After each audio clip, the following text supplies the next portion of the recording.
Hey HCDA and welcome back to Oddsparks. Last time around we built some catapults, now throwing my sparks all across the map, trying to, hunt down some creatures. We also have set up a whole production facility with stone, and we are producing rope over here, so all the factory is growing quite a bit, and this will allow us to do a lot of progress in this episode. So we're gonna start out by unlocking a whole bunch of new technologies. First of all, in order to complete the vertical logistics quest, we're going to need some rope, but we already have that, and some fluted coral, which we can just easily get from these events over here. Now, these things are supposed to grow back, as far as I understand, so let's hope that's the case, otherwise we're going to have a very hard time actually getting around. This quest is going to give us access to a zip line, an elevator, and a cannon. All of that sounds extremely useful, so let's unlock that. Now, by the way, I actually noticed that the first few times you complete a quest over here at the Quartermaster, the things you unlock are actually added to the examples over here, so you can kind of see how the different splitters work, how the block works, how the filter works, how the crate works even. So yeah, that's actually kind of a nice touch. Now, I was kind of hoping that the zip lines would also appear as an example, but alas, we're not that lucky. Oh well. Now, thanks to the quartz that we have unlocked in the mountains, we can also start making different types of paints. Now, honestly, I don't really feel a need to start painting my buildings, but, it's an option. I can also use my rope along with some other materials to unlock the first basic logic items. This is logic wire, bridge, and lever that I think we can use to start making some more complex automations in our factory. Whether or not this is actually worth doing, I don't know, but we're gonna find out sooner or later. Now, what's interesting is the game actually gives you a little bit of an example on how to use these logic items. So you have this lever over here, and every time you flip it, the blocker goes up and down. Is this the most useful itemization or the most useful, example? Probably not, but it's going to be interesting to see if this game actually manages to make the logic feel worthwhile. Something I have a feeling, however, that is definitely going to be worthwhile is the spark compression quest that we can now complete. This is going to allow us to activate and inactivate our sparks, and I have some pretty fun plans for that. Next up on the line is the quest that we're going to need our new facility for in order to complete, because we're going to need stone plates in order to unlock coral processing. Now, this will allow us to make limestone out of this coral over here. Now, sadly, I don't think we currently have a way to automate the production of coral itself, but at least we can start making some limestone, which we need for other quests as well. Now, of course, the limestone is up in the mountain over here, so now I've unlocked elevators. Let's see, can we build one of them? Yes, we can. And I was just wondering, can I use this as a elevator? But yes, I can actually write these things myself, so at least this is going to make getting up here a lot easier. I'm not actually sure, could I do the same thing with the ladders? I don't think so, right? No. These are way shorter than the elevators, so that's a convenient way of getting around. Anyway, what I want to do over here is probably grab some of these stones, so I can actually build some stone cutters. And then, let's see, what are the stone cutters in here? Over here, we are going to set up a tiny little facility over here. Look, you can see where the logic gates are as well. That's interesting. Okay, hold on, that's not what I want to do. There we go. Actually, let's flip that around. We delete that, and then put that over here. There we go. And we are going to set these to produce us some limestone.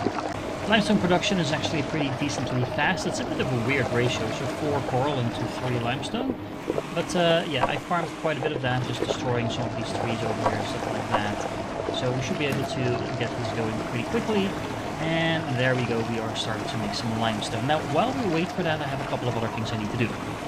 Now, first of all, thanks to building some elevators, I now can complete another quest, which is going to give me the weight gate, spark filter, and the amount filter. What I actually do with those, I'm not entirely sure. Do we get an example over here? No, I guess we're out of examples. Okay, well, let me go into the build menu then and check that out. So what does this do? If placed on a path, sparks can only pass this sign if they match the type of spark shown on the sign. Okay, so we can filter for spark types, basically. Amounts, okay, so if they carry the exact amount of number of items, okay, so we can make sure that, for example, they are not passing the filter without full hands. So I guess that's interesting. And then the wait gate, they will wait a specified length of time before they pass the gate. I'm not entirely sure what the use case for that would be, but let's find out. And while I'm in town, I might as well just unlock the new waypoint upgrades. So that's nice, so we can actually use them, and we can use some rope to be able to lock on enemies. Sparks thrown will prioritize any locked on targets. I think they already do that as long as you just target whatever you want them to attack, but I guess this just makes that a little bit safer. And then the second thing I need to do is fix my rope setup, because as you can see, this is actually backing up because these guys get completely stuck in all these crossovers. And this is actually the second time this has happened while I was recording, so I definitely need to come up with something more efficient. Okay, so how about this? This is just a simple loop, so we shouldn't be able to get stuck too much. There's only one splitter in here that is going to split up 2/3 of the sparks to go past the bark and go pick up some leaves, and then the other 1/3 is actually going to pick up some bark, and then that is exactly the 2-to-1 ratio that we need for the looms. Now, if I've done my math correctly, and assuming that these sparks being able to carry twice as much means that we can have about 120 items per minute on a path, because we could have only 60 per minute on a belt with the normal Stumpy Sparks, that means that we should be able to produce about the amount of stuff on the path that this loom needs, or all 4 of them needs, because one loom needs about 30 items per minute, and that is going to make sure that we have 120 being demanded, approximately 120 being demanded by these 4 in total. It's actually slightly more,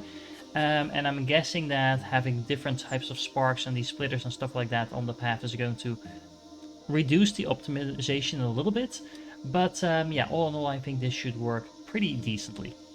Okay, so yeah, this is working like intended, I think. Now things are going to slow down here a little bit once these guys are going to carry stuff, because, you know, that actually slows things down. But you can see there is 2 of them for every 1 person with a bark, and that is going to be nice and tidy in the terms of the amounts that these things need. So yeah, this should not get stuck anymore, and that means at least we're producing the rope, unlike we were doing just a minute ago.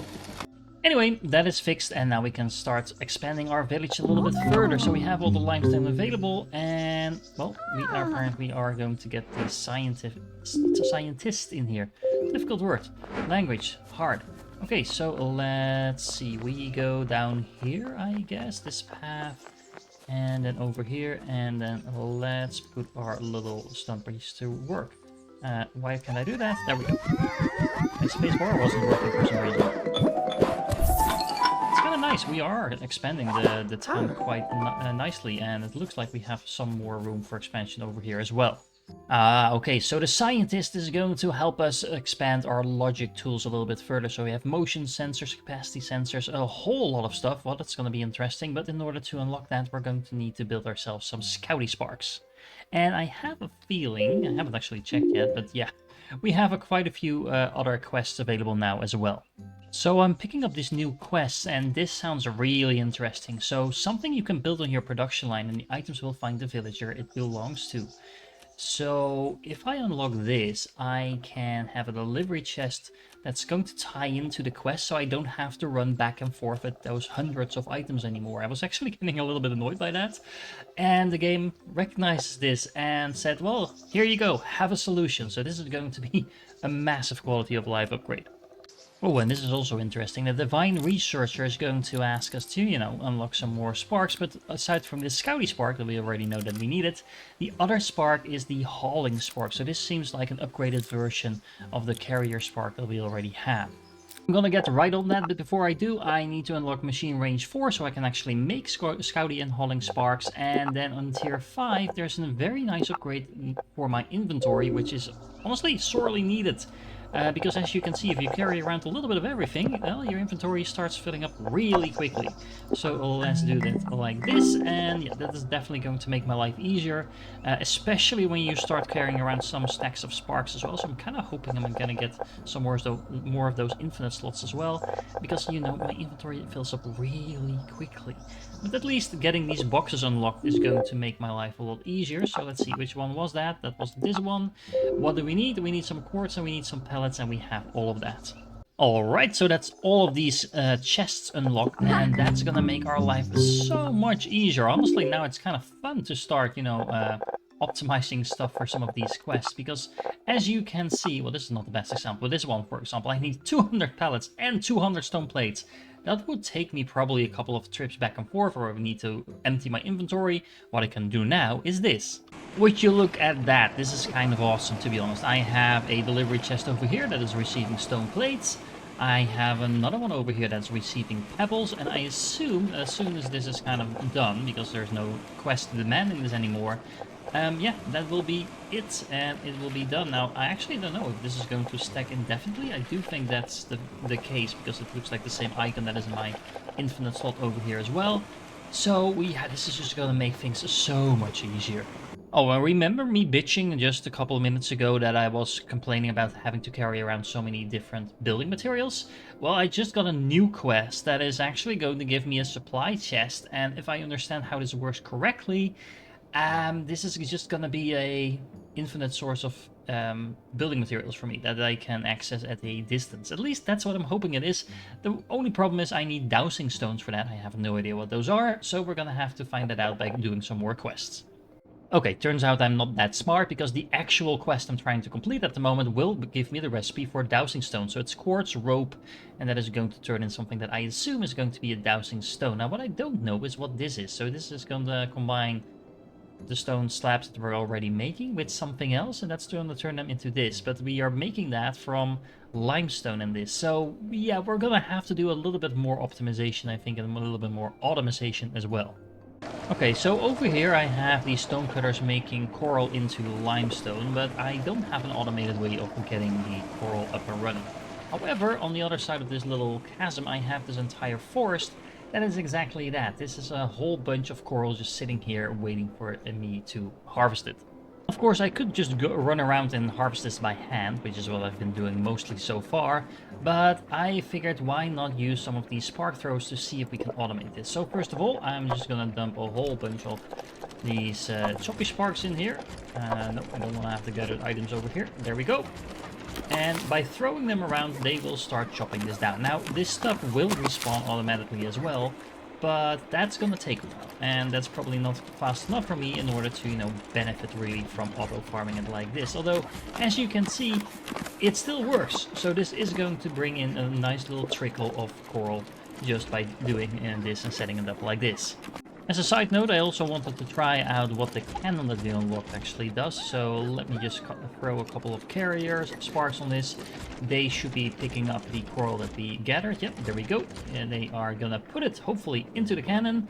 And then my hope is that this works like I intended. Oh, I actually need someone to work this thing, so let's put a sparky on there. There we go. Oh, I can actually use this to launch myself as well. Okay. Why are you not launching? Do you need a full stack? Is that what we're doing? Huh, let me see if I can figure out how this works. Well, the moment I removed the actual building that was here, that took care of the problem. So I think if I just place it like this, and then I can throw a couple of these carrier sparks on here, these guys should run around and just pick up whatever they find on the trail. Yeah, there we go. Okay, so this is the easier way, I guess, to do this. Now, there is a problem, because if you look at this building, you can see we're also picking up some random stones and pebbles, which we do not want to, you know, have pollute our little belt over here. But I can also pretty easily deal with that. And this little setup should do the trick. So as you can see, if he picks up something that is coral, he will be able to pass by this item filter no problem, and then go into these stone cutters over here and drop off some of that coral to be processed into limestone. However, if he picks up anything that isn't coral, he's going to be turned back and then turned to the other side of this path. And then there's a compressor that he will throw in that stuff, because we don't need the pebble and stones on this particular path. I don't think there's a lot of stuff to filter out, but at least it should work. And as you can see, we are already starting to produce a tiny little bit of limestone. Now, that is not going to be sufficient, because as you can see, I think my sparks are about to get bored. Yeah, they have nothing left to farm, so they are getting launched, but they're no longer farming anything. I don't really want to wait around for everything to respawn, so this is where this second layout over here comes in. What I'm going to do is I am going to once again get a couple of these carrier dudes, but hold on, before I do that, I am going to put some loamy sparks in this crate over here. Now what that is going to do, and I'm actually going to use something else than carrier sparks. I'm going to use the crafty sparks for this. I just want a spark that can only carry a single unit. I would really prefer you if you would move the other way, so I'm going to do that. Because you can already see what's happening. So this guy is going to pick something up.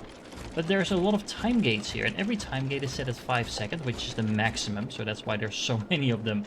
Because I can't put it any higher, which I don't understand. But anyway, this is going to delay this guy by a lot, so it's going to take him over a minute to actually get to the spark thrower.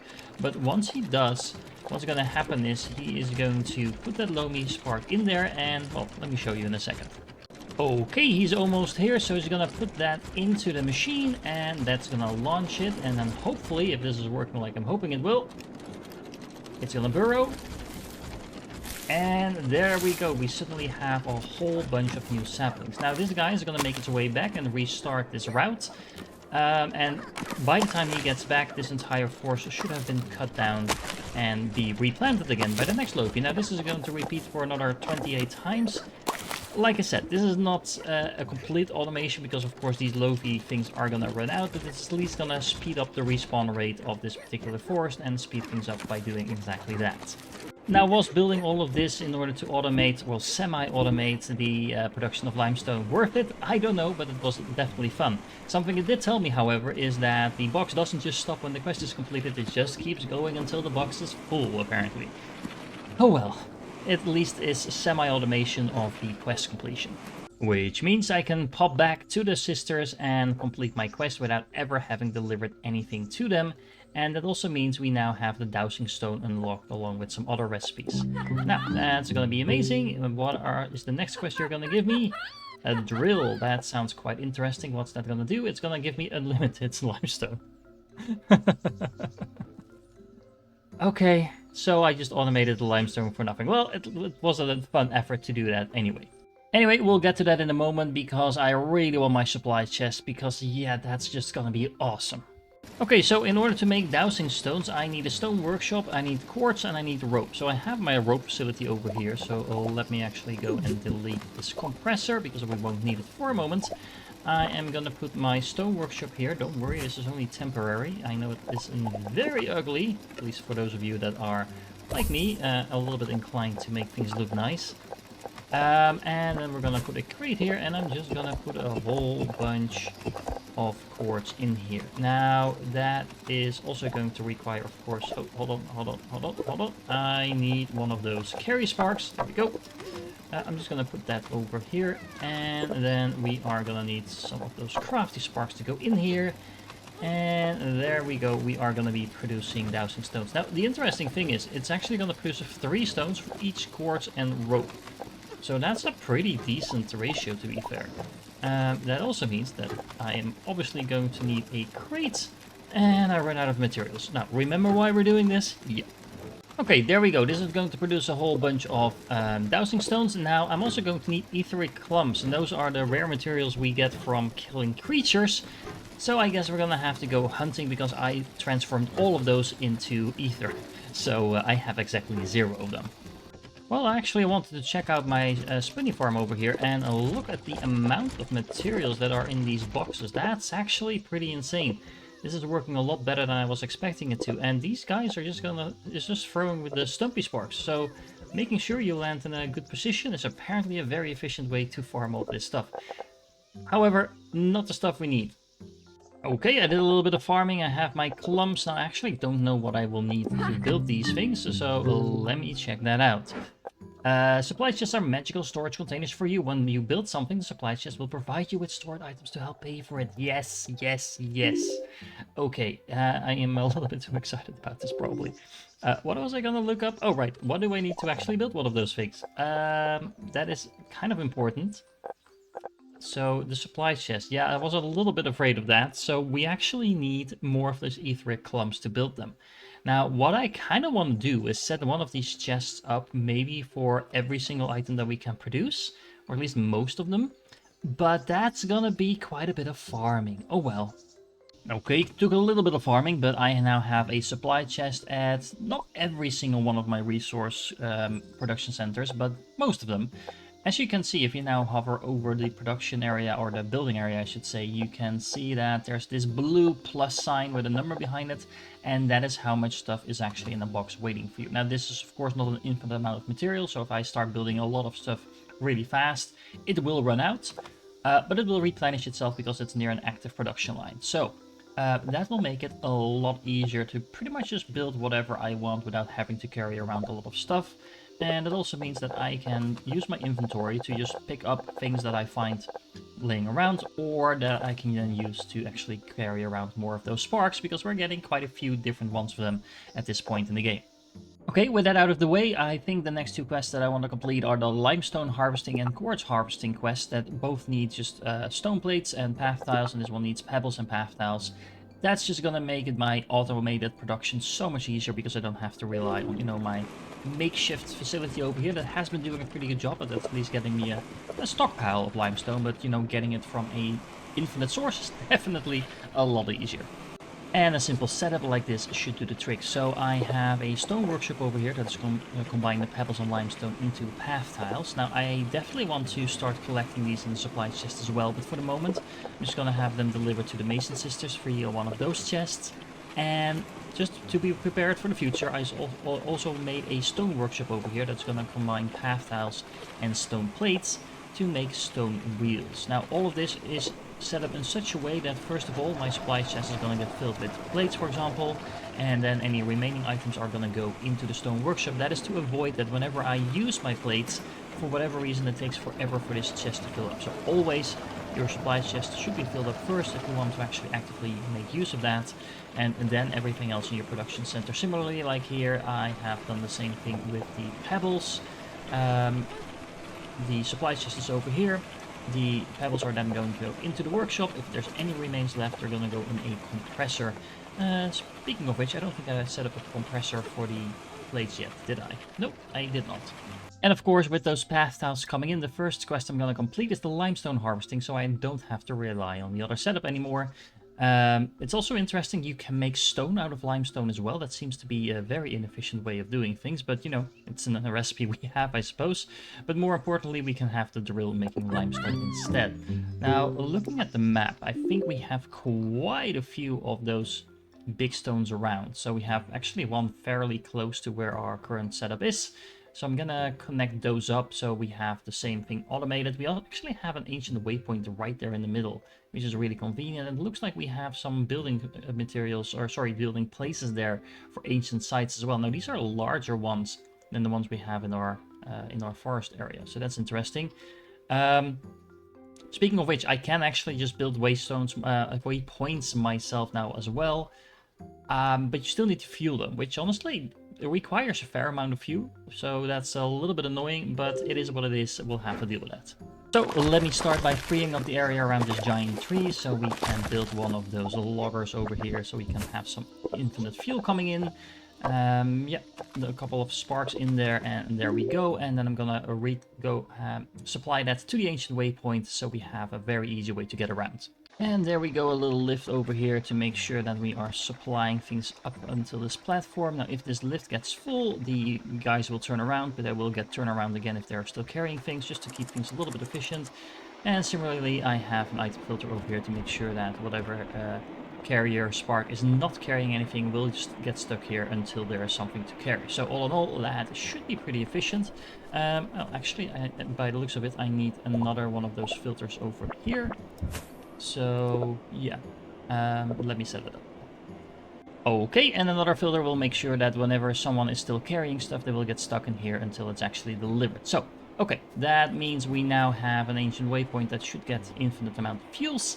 And fuels, that's not correct English, TDA, but anyway, we have this giant rock over here that I'm gonna use for limestone.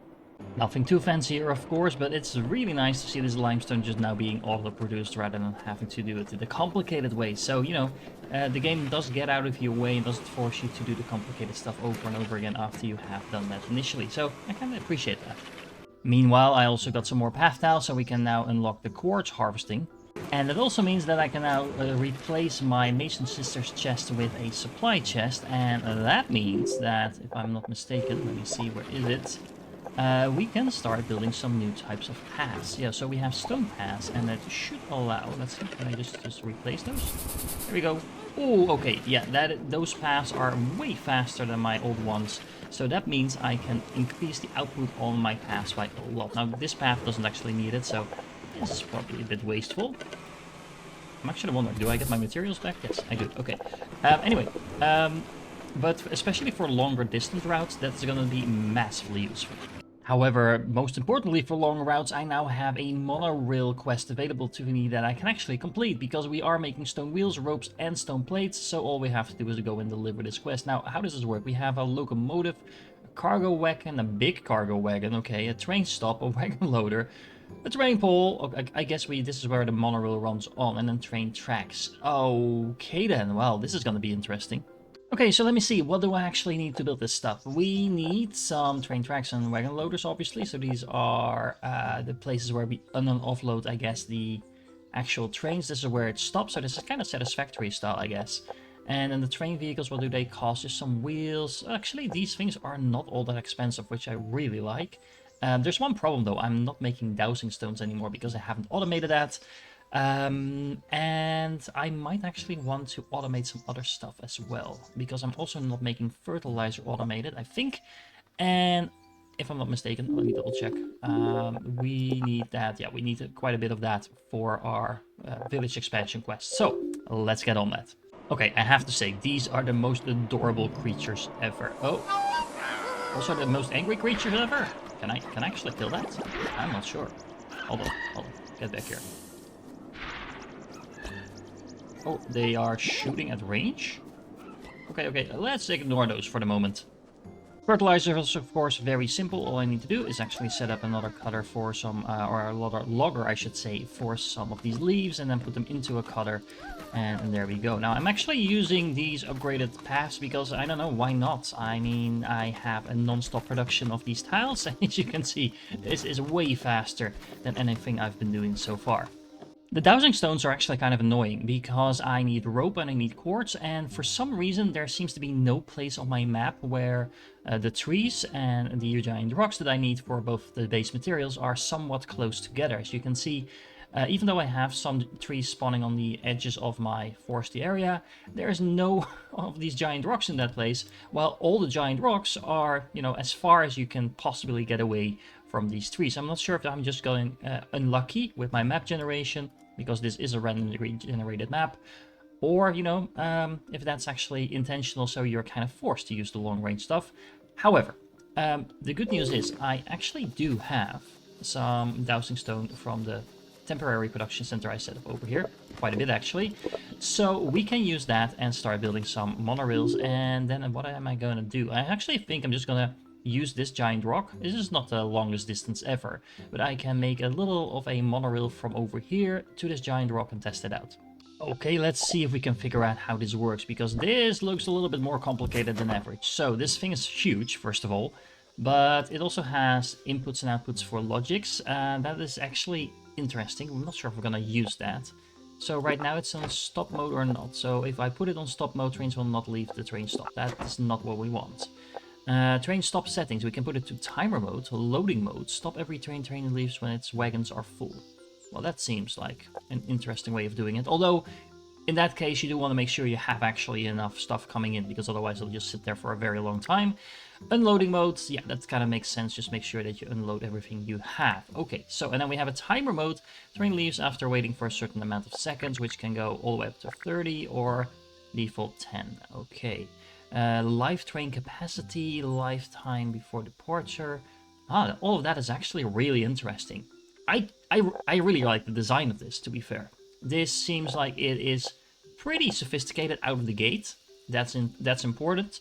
But if we want, and again, if you want to keep things uncomplicated, you should probably not use too much logics.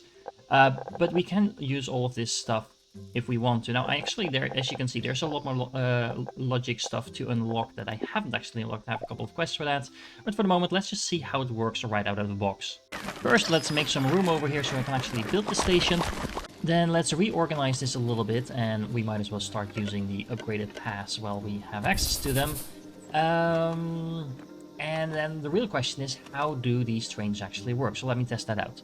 Okay, so we have a wagon loader, and then I guess we can just duplicate that over here for a second. This is just a temporary setup. I just want to test if I can make a line back and forth. This is a train pull, not what I wanted.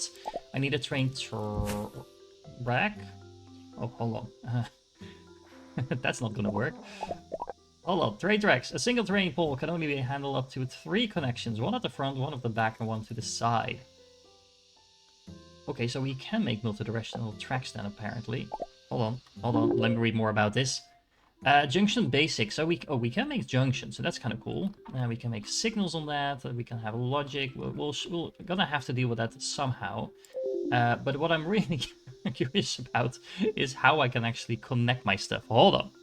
Okay, so I deleted my initial setup for a moment. So let's make the tracks. Can I click on this? And yeah, okay, that works. Let's angle this a little bit so I can actually start. Oh wow, why is this not working? Is it too far away? Do I not have enough building materials? I actually don't know what the issue is here. It might just be the angle. Based on how much resources this is consuming, I don't think building materials is the issue. So let's just make a secondary train over here. Station, I mean, and then can I do this?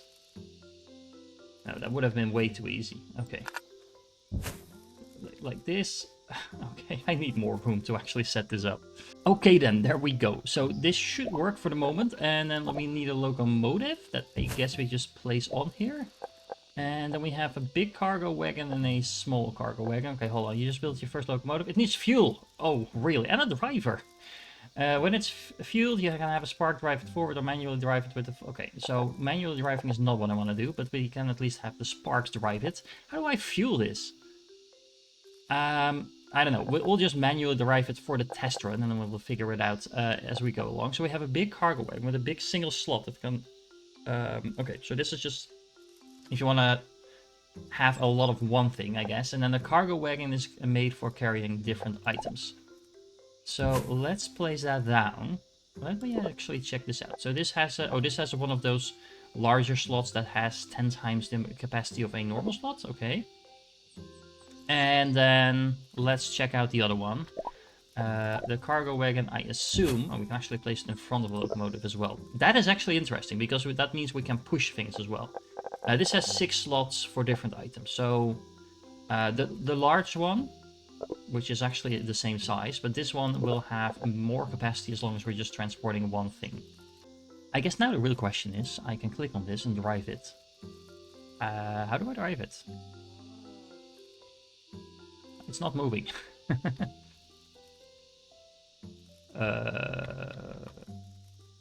Oh, it needs fuel, right? Okay, hold on. Do I have any fuel? This is fuel. Okay, so the wagons do get in the way of the station, so that's a good thing to notice. We're almost up in the clouds, apparently. We can drive backwards, so that's the thing. But yeah, this is not really working like intended.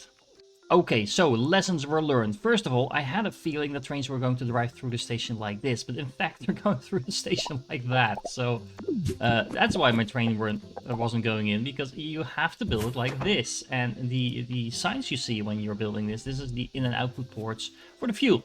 So yeah, that is definitely, that explains that piece. Now, something else that I didn't initially see is that we have height mechanics as well. So it's a lot easier to build things if you do it like this. You don't want to, you know, make the highest build ever. There we go.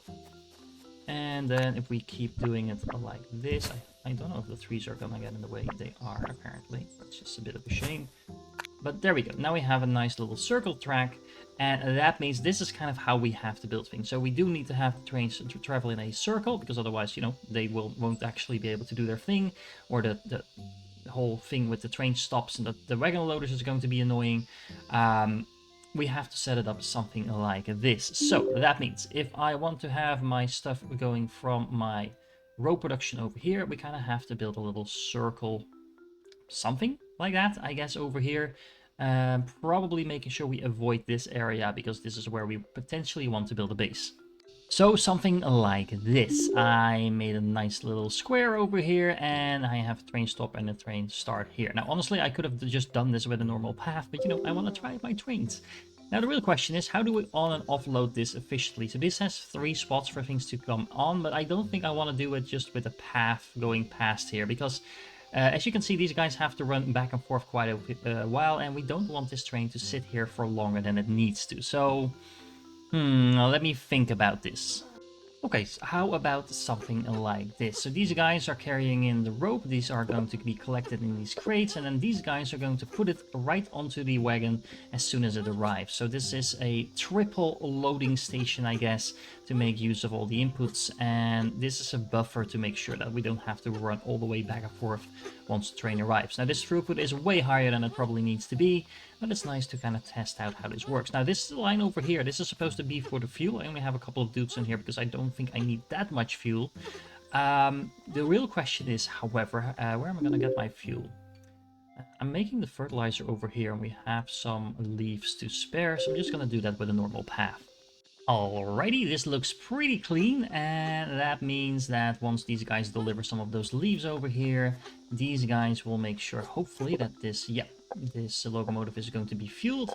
It's interesting, it's actually not burning the fuel as... At least I don't think it is. It's not burning the fuel as it stands still, right? No, okay, so that's actually really good. And then we kind of want this to switch to, I don't think that we need it in timer mode. I think we want it in loading mode. So we always go back and forth with 200 rope. Is that overkill? Probably, but let's just test it out while we have it. And then I guess the real question is, what happens if I just put in a crafty spark? I'm not sure. Is there any spark that's particularly good at driving this? Ooh, that might actually be some of the new sparks that we just unlocked. So if we now go here, we want you to set to unloading mode, so we only have this thing driving around once it's actually completely unloaded. It should stop over here, if I'm not mistaken. Yep. And working like intended. So now all I need to do is set up a little factory over here, making use of this giant rock to make some quartz, and then we can start making our dowsing stones. Alright, there we go. So I'm making some quartz over here. This is going to go down by the zip line. Unfortunately, the elevators only work in one direction, so that's a little bit annoying, honestly. But the zip line is going to bring that down here. Then I am unloading the ropes in the same way I was loading them onto the train, so with these triple crates over here.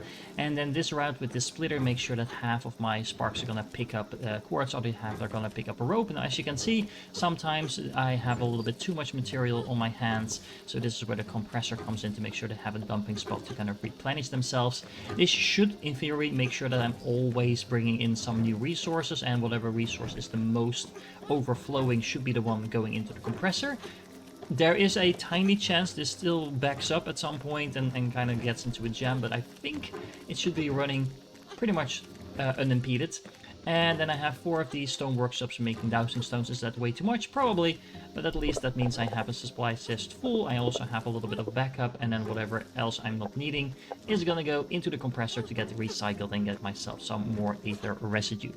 It's also worth noting, by the way, that the locomotive can have 10 stacks of whatever fuel it's using in this single slot. So that actually means you don't have to worry about refueling too often, because as you can see, this short trip over here just took me 4 fuel, and it could make a whole bunch of those trips before it would have to be refueled. So that's good to know. Something else that's worth noting is that this is starting to look like an actual factory. I have several production centers now, and with the locomotive available now, we can actually start to connect different logistics centers as well if we want to. It also means that it will be a lot easier to fuel these waypoints if that's what we want to do, which we probably want, because, well, getting around manually is getting a little tedious if you want to go out far. Now this waypoint, for example, makes sure that I can easily get here. I don't really have an easily accessible waypoint here, so that's something I might need to consider.